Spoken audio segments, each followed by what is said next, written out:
Greetings. I'm Deacon Michael Kindred, and along with Sister Alicia Butler, and we are your hosts of MBC News, bringing you up-to-date information of the life of the church, along with information of ministries at a glance.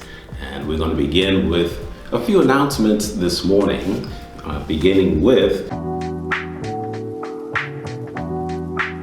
It's Black History Month. Let's do things different.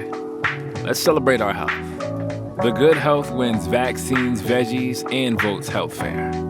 Aims to educate, empower, and engage the community about the importance of the COVID-19 vaccine, eating healthy foods, and making your vote count. Sunday, February 27th, from 12 to 4 at Macedonia Baptist Church.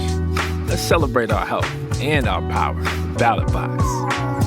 Brought to you by the San Antonio campus in collaboration with NCNW, Alpha Phi Alpha, SG Road, and other local organizations. Join us in a fight against COVID-19. Together, we can stop the virus.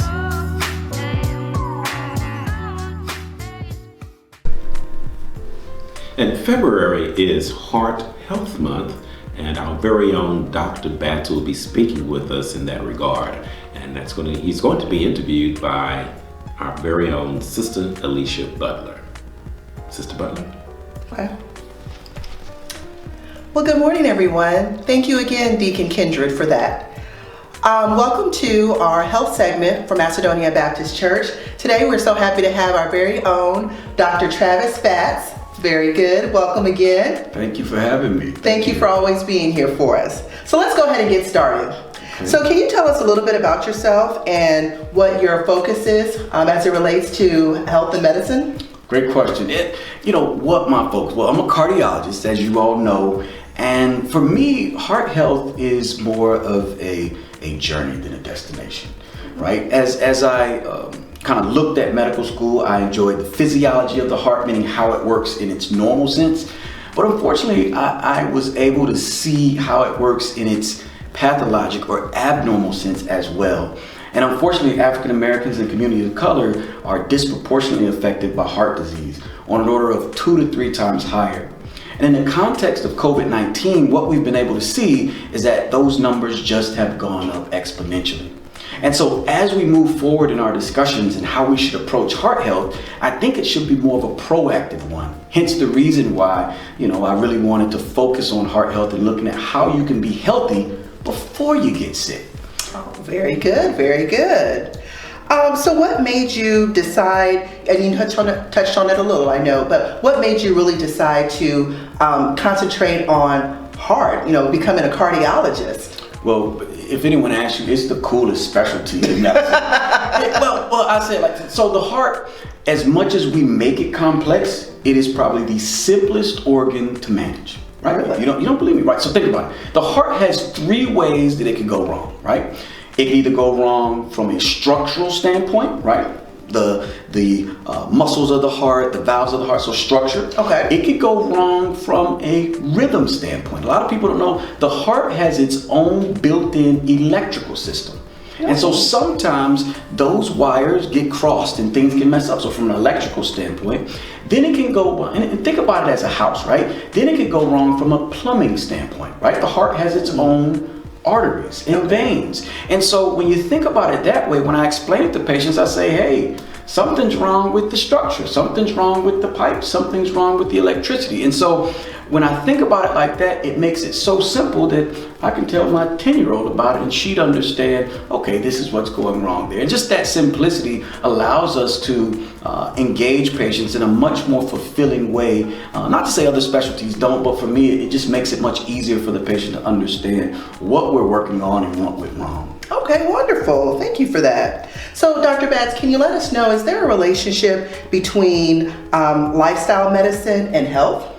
I'm glad you asked that question. So, as much as I'm a cardiologist, I'm also a patient, right? And my primary care doctor, as we talked about some of the medical issues that I had, unfortunately, due to lifestyle, whether that's, not eating the right foods growing up, not getting enough sleep, those were all things that I think impacted me as I moved forward. So a couple of years ago, I started to look at lifestyle medicine. And again, when I first saw it, I thought it was this esoteric, or I said, what is this? And just like we were talking about holistic medicine, nothing wrong. It's just, I didn't really understand it. But once I really looked at lifestyle medicine as a way not only to shift the pendulum of health in disease, but also to optimize health in wellness, right? And so lifestyle medicine itself has 6 pillars.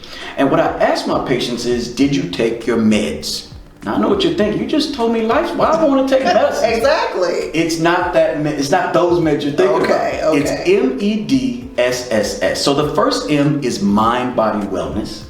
The second E, the E is exercise. D is diet or nutrition. S, sleep hygiene. The next S is getting rid of those risky substances. And finally, what we're doing right here, social connectedness. MEDSSS. And so as I engage my patients there, I usually tell them, hey, let's look at 2 of these strategies. Pick the easiest and pick the toughest, and let's work on those to get you closer to optimizing your lifestyle. Wow, I like that. Meds. Very nice. Very nice. Now, is there any additional data that you use as a cardiologist to, I guess, look at more of the lifestyle medicine that you are talking about? Definitely. The American College of Cardiology, which I am a member of and also a part of their prevention council, really started to focus on that in 2017 to 2018. Now, we've always had what we call prevention guidelines, where we talk to people about healthy diet and the need for exercise, but we really dove feet first to look at that as a potential way to curb what we call the vulnerable patient. And what I mean by that is, oftentimes as cardiologists, I don't get to see you ready for this, until you've already had your event. By then, the horse is out of the barn. What the American College of Cardiology has opted to do is to start to target individuals younger, and younger. For instance, my daughter and I actually gave a talk on heart health, you ready for this, to first graders. Wow, really? Because when we look at the behaviors that they have, and these are kids that, make the choice to pick the Cheetos instead of the apple. They make the choice to play the video game instead of going outside. And again, when I was a kid, I made those same choices, but we didn't have as many sedentary options and those type things. So as the college has really moved to make this a priority, we really started to shift our focus from what we call secondary prevention, meaning you've already had your event, we're kind of catching up on the back end, to primary, meaning you've got risk factors, to even taking it a step back, what we call primordial prevention. Oh, wow. Primordial is the 9-year-old who has a mother that has hypertension. That's where we focus our attention and help them to understand. And we still treat folks throughout the continuum, but what lifestyle medicine does is it helps us to help them understand the importance of sleep hygiene, exercise, diet, and mind-body wellness. Very good, very good. So what is what's your approach to someone starting their journey and developing a strategy for improved lifestyle medicine and exercise? Okay, great question. Now, as I told you, there's 6 parts. So usually when my patients come in, or when I see a patient for the first time, they kind of already know what I'm going to talk about, partly because they're waiting on me a little while. But in my office, I have posters that basically show, hey, these are healthy food choices, or I'll conveniently leave a brochure about exercise or something there. There are ways to do it, and they're going to inevitably pick those up. But again, I usually will have them pick 2, and most people will pick exercise and diet, right, for whatever reason. And so whenever we're engaging, let's say with diet, I use an approach called SFCC, right? Size, frequency, composition, and choice. We help them to and it's a 6-week program, and we help them to understand how to utilize portion size to optimize the meals that they eat, to look at meal frequency, meaning don't starve yourself all day and then eat late in the evening, right? We look at meal frequency throughout the day to kind of maintain that steady metabolism. Composition, kind of shifting the look of your plate, whereas in many cases, half the plate is some meat. I'm not saying meat is bad. Now I am plant-based. A fourth of the plate is some vegetable, and a fourth is some starch. What I say is shift that around. make half your plate vegetables. You could still have your protein choice of that you like, but make a fourth your protein and then a fourth starch, right? And then finally, we talk about choice. Now, choice is where it gets interesting, because this is where I challenge patients to look beyond the cultural constraints of what their diet currently is. So I'm from North Carolina, right? Where are you from? I'm from Texas. I'm from right here in San Antonio. So you know, gravies, fried, fried again, just in case, right? And so we forced them to say, hey, how about maybe instead of double frying, we single fry? How about we don't fry? How about we air fry? How about we bake? How about we look at other cultures, right? So one dish that I really enjoy is a good curry. My daughter does a great job of making those. Great. Now, how do you see, or have you seen patients that may have worsening chronic conditions due to reduced physical activity? Definitely. And that's something, unfortunately, again, that COVID has highlighted. Yes. Right now, even individuals, there are certain syndromes with COVID-19 that can impact your lungs, can impact your heart, but in some cases, they just make individuals tired. We think it's due to the inflammatory response that occurs due to COVID, but for whatever reason, they can't get back to that level of function. And that can be not only physically debilitating, but also mentally challenging. You take someone that was otherwise healthy, and before you know it, now walking to the mailbox is a challenge. The problem comes is that when you take that same person, right, and let's say prior to getting COVID, they didn't exercise. They didn't do the things that they needed to do, not blaming them, but just out of habit, just too busy. Just life, forces us to not engage in things that we know overall help us to do better. Well, now you take that person and compound it with COVID, and it makes it much harder.